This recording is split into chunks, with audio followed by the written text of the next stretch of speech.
Disclaimer. Cette vidéo est une analyse comparative des carrières d'Aaliyah et de Beyoncé, basée sur des faits, des chiffres et des trajectoires artistiques. Elle n'a pas pour but de dénigrer ou de minimiser l'impact d'Aaliyah dans l'industrie musicale, mais plutôt de mettre en perspective son parcours face à celui de Beyoncé. Nous respectons profondément l'héritage d'Aaliyah et reconnaissons son influence sur le R&B moderne. Cette analyse repose sur des hypothèses et des éléments factuels, mais elle reste subjective et ouverte à discussion. Si vous avez un avis différent ou souhaitez partager votre point de vue, nous vous encourageons à le faire avec respect dans les commentaires.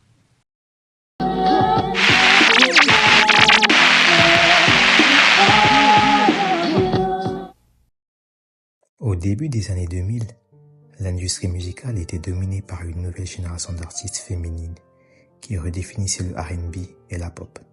Parmi elles, deux noms revenaient sans cesse, Aaliyah et Beyoncé. Pourtant, contrairement à ce que certains aiment à imaginer, Aaliyah n'a jamais été une réelle concurrence pour Beyoncé.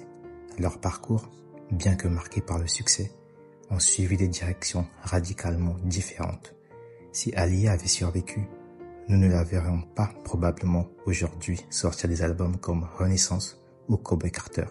Pourquoi ? Parce que leur vision artistique, leur influence et leur place dans l'industrie musicale n'ont jamais été comparables.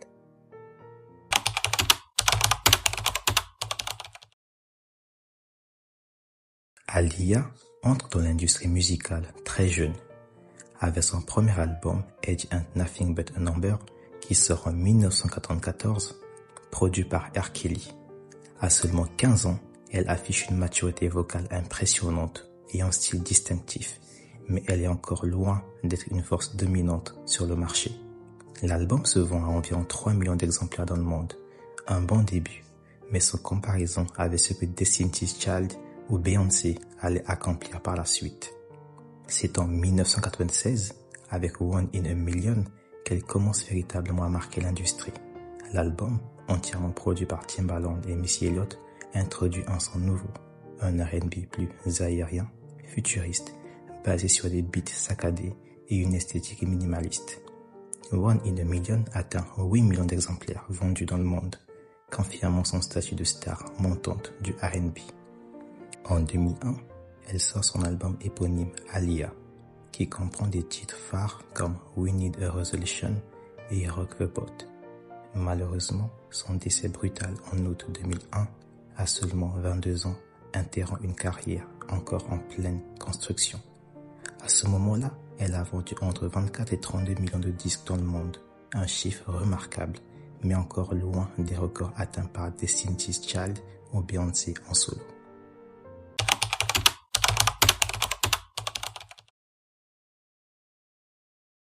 Alors qu'Aaliyah se construit une carrière solo prometteuse, Beyoncé domine déjà l'industrie au sein de Destiny's Child. Le groupe, formé officiellement en 1997, devient rapidement le groupe féminin le plus vendu de tous les temps. En 1999, The Writings on the Wall vend plus de 15 millions d'exemplaires, avec des hits comme Say My Name et Bills, Bills, Bills. En 2001, Survivor sort, plus de 10 millions d'exemplaires vendus, avec des hits comme Survivor et Booty Shoes. À la mort d'Aaliyah, Beyoncé est déjà positionnée comme la future grande star du R&B. En 2003, elle sort son premier album solo, Dangerously in Love, qui expose tous les records.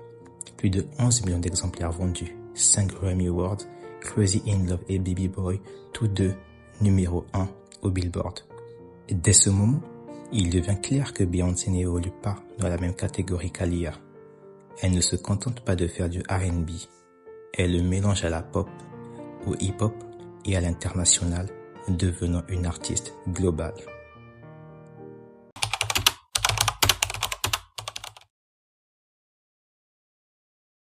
Dès lors, on peut affirmer que si Aaliyah avait survécu, elle aurait sans doute continué à innover dans le R&B, peut-être en collaborant avec des artistes comme The Weeknd, Frank Ocean ou Metro Boomin. Mais Beyoncé, elle, a transcendé le R&B pour s'imposer dans la pop et l'industrie musicale au sens large. Aaliyah était une trendsetter, pas une game changer. Elle a influencé le son du R&B, mais elle n'a jamais réécrit les règles du jeu comme Beyoncé l'a fait avec Lemonade ou Beyoncé en 2013. Beyoncé a redéfini l'industrie. Sortie surprise, album visuel, show iconique comme I'm Coming à Coachella, stratégie marketing révolutionnaire. Aucun artiste R&B, y compris Aaliyah, n'a suivi ce chemin. Aaliyah était plus mystérieuse. Beyoncé est une machine marketing. Aaliyah entretenait une image discrète et sophistiquée, tandis que Beyoncé contrôle chaque aspect de sa carrière, de ses visuels à sa narration. Beyoncé a l'intelligence et la capacité de se réinventer constamment.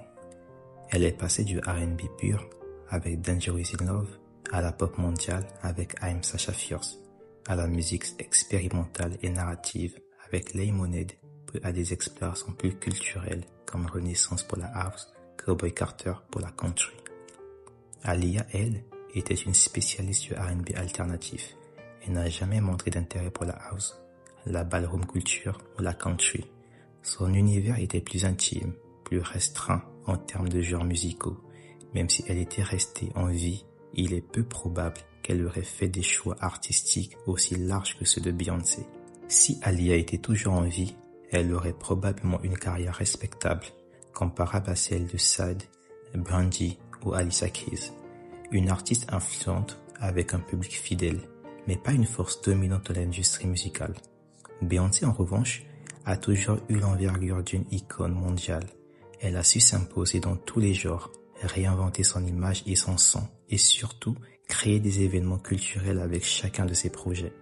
Aaliyah était une pionnière du R&B moderne, mais Beyoncé est une architecte de l'industrie musicale d'aujourd'hui.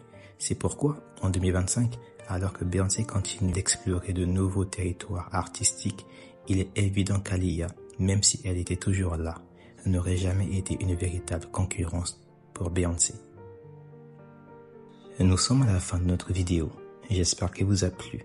Si c'est le cas, n'oubliez pas de liker, me donner votre avis en commentaire et surtout de vous abonner en activant la cloche. Ainsi, on se dit à très vite pour un prochain portrait d'artiste.